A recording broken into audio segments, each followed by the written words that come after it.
Shahs of Sunset, Mo-Cedes, Mo Problems.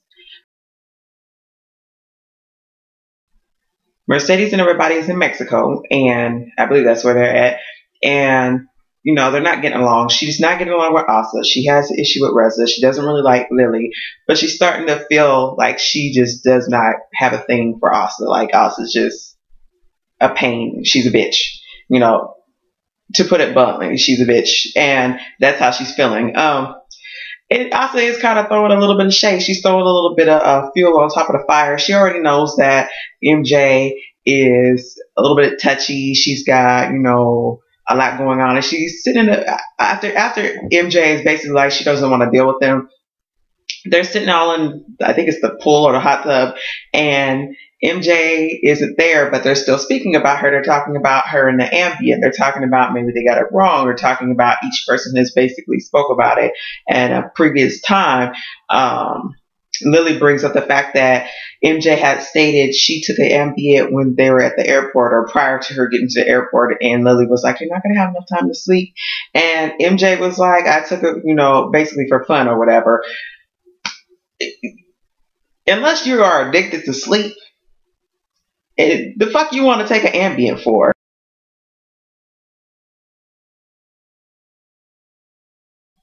Golnessa in that damn step and repeat. She wrote it down as a 8. No, I'm sorry.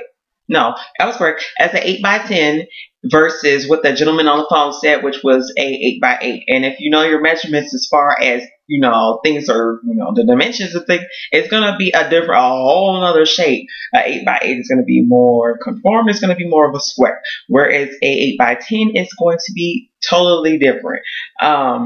And generally, I believe that they come in a 10x8. I don't know if they come in an 8x10, but I do know that they come in a 10x8, which would make it longer, or I'm sorry, wider, and not higher, because unless you fucking around with Yao Ming or somebody, you're not gonna need that much as far as the height. So she got the dimensions incorrect. So can Asa's ass and MJ's boobs find seating first? And you got Asa, I'm a real woman. I love my body. I have curves and all that stuff. And I like tiny bikinis. And if you don't like it, look away. Girl, I feel you. And her body, she fits into things that are good for her. It works for her frame. It works for her shape. She's very curvy. She's not straight up and down. She has curves. She has hips. She has thighs. She has breasts, she has butt, and all that stuff. So, kudos to her. I did want to point out this fact. When Gigi is at the event and she's running around because she doesn't know where anything, she's confused because whatever. When Gigi's at her event getting ready and you see her, initially you think that Gigi is skinny. And she's not like rail skinny. She's a good size for her frame. She doesn't look like a lollipop. Now, I'm going to need Lily to have some rice, indulge in some pasta, get some carbs in your life, sweetheart, because I can see her bone in her shoulder. I'm not feeling Lily, at least not on this episode. And let me tell you why. Because she seems like one of those individuals that's fishing for compliments. And, she wants someone to be like, "Oh, you're beautiful. You're perfect. There's nothing wrong with you. Girl, I wish I could look like you." If you are this big, okay, can we see it? Here we go. You ready? If you're this big, not this part, this. If you are that big, and you're talking about I got cellulite, girl, I'm with Mike. Bitch, you don't have any fat. The fuck you mean cellulite? That's how I'm feeling. You tried it. I think you're fishing for a compliment. And you would not be telling me to go with you to go get my skin tightened up. Bitch, you're a size 0. You're a fucking -0. I'll be goddamn. The biggest thing on you is your tits. And they're the same size as your head. Your head and your tits are the biggest thing on you. You ain't got no ass. You ain't got no thighs. You ain't got no calves. No fucking back fat. No bra fat. No arm fat. There's nothing there. It's her head and her tits. And that's it. I about fell out when Gigi's ex said he could see her extension right there. Right there. Girl, cover your tracks. Or pull your whatever you got going on, pull that shit a little tighter. Anyway, so Jenna Jameson is there. You know, she's an adult porn star. And when they were talking about the hair that Gigi's extensions will be, you know, putting onto the market, she was like, it's not real hair, but you can cut it, you can wash it, you can do all those things to it, but we don't use real hair because of the inhumane practices. All right. Yeah. I know that there are some little shady things that transpire, but for the most part, a lot of the hair comes from different avenues. First of all, it's a lot of blends. So even if it's 100% natural hair, when you get it in a beauty supply store, a lot of the times there's filler in there. Two, a lot of the times when you're getting 100% natural hair, it has come from people cutting their hair in different countries or religious rituals where they gather up the hair and then they, send it to have it processed, I should say. So I'm going to need to know what are the inhumane practices. I mean, maybe I missed something. I very well could have missed something, but I don't know. But I don't know how much her hair is going for either. So, baby girl, I ain't paying 100, 300, whatever for your name on a package, bitch. I don't know you like that. I don't give a fuck. I don't know you like that.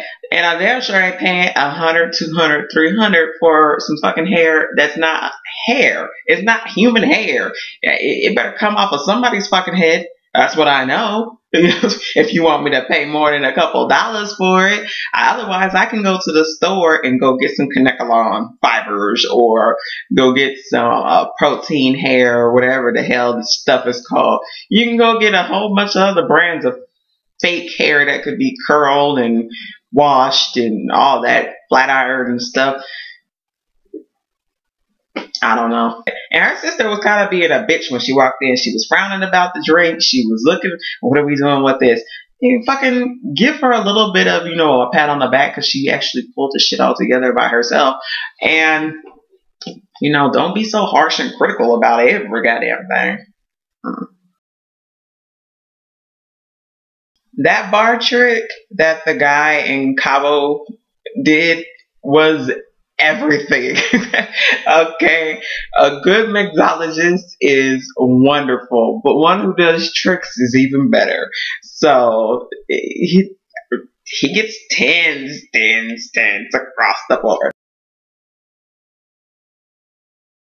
Like, what the fuck, girl? Does that have alcohol? No alcohol. Do you guys serve food? You guys don't serve food? I think this seat is gonna get my dress dirty. This is Dolce and Gabbana.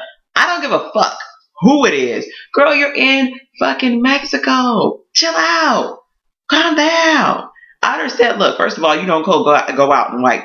You don't go clubbing in white. That's like going clubbing in Timberland Nubuck color boots. They don't fucking go hand in hand. Okay? In case you didn't hear me, they do not go hand in hand. When you put on Timberland Nubuck color boots, them shits get fucked up every time. I don't know. I got a lineup of fucking boots that are that color, and if you step out, for some reason, it's like the fucking shoe gods come and they sit right there and say, you weren't supposed to leave the house in that. Okay, I told you. And every time, them goddamn shoes end up scuffed up, marks on them. I don't give a damn how many suede brushes, leather brushes, pre-treat, none of that. That shit don't work. So yeah. But wearing white out to a bar, wearing white out to a club, it don't make no sense. You already knew that what you were gonna go and do with everybody. So why would you? Why? I'm with Mike. She's a fucking Debbie Downer. She's uptight about everything. Girl, have a shot of yak. Damn, chill the fuck out. She making my nerves itch. Okay. Side note, I really, really, really, really like Omid and Gonessa. Like, together, I think they're a very cute couple. And when Omid is not drinking, I think he is probably a very pleasurable person. Being a skinny bitch ain't everything. So I think that's pretty much how MJ summed up everything. And I apologize if you guys can hear the dogs. Okay. Just put it like that. They're loud and they're playing. But yeah, I mean, you kind of get the sense that everybody pretty much feels like Lily is a pain, and she's a Debbie Downer, and she's a buzzkill, and you know, yeah, MJ might be on Valium and all some other stuff, and yeah, she may be a hot, slippery slope of a mess, and she drinks and she lives it up, and things pop out and things roll out, and you know, and she'll you know, act a fool in total public, but it's all in good fun, and she gets the party started. She's the life of the party, and you know, they accept her for what she is versus, you know, dealing with somebody who is fake and phony and fake perfectly phony. Hey, no. So anyways, I'm gonna let you guys go because they are not going to be quiet anytime soon. So I apologize. Until then, until next time, which will be our next episode, which I will more than likely watch because they are going to go to New York. And that will be the Happy New Year, I guess it is to call the episode. So until next time, you guys take care, and I will see you soon. All right, bye.